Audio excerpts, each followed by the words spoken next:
Now, there is a debate going on inside the White House. President Obama said to be exploring alternatives to a major troop increase in Afghanistan. This after Stanley McChrystal, the chief U.S. Army general in Afghanistan, also the commander of U.S. and NATO-led forces in the region, asked the president to send more troops. For more details, let's bring in Bloomberg's Indira Laxman. Indira, what's the military recommending?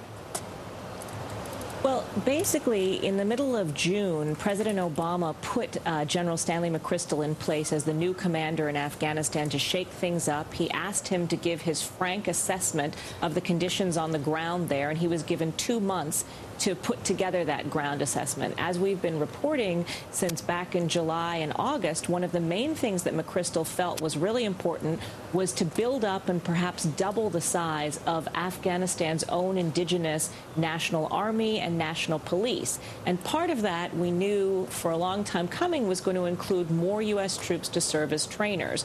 What had been an open question is whether they were going to be needing more U.S. combat troops, but all signs were indicating, and as has recently been leaked out, that the military command is pretty united on thinking that a surge for Afghanistan will be important if the United States wants to do a real counterinsurgency strategy in the same way that it did in Iraq. So then what are the opinions? What are the opposing opinions from Democrats and Republicans in Washington? Yeah, it's really opened up a divide here. On Capitol Hill, a lot of the Democrats who had concerns about the Iraq surge have similar concerns about the Afghan surge.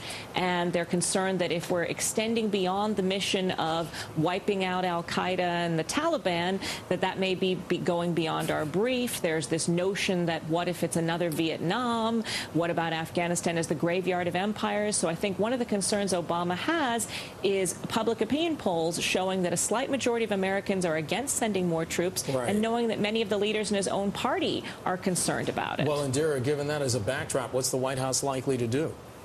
I think the White House hasn't quite made up its mind yet, and that is the big story to watch here. I think within the National Security Council, there's a real debate going on right now as we speak about whether to go with the recommendations of the military command or whether to narrow down the military mission there, and that's what's happening.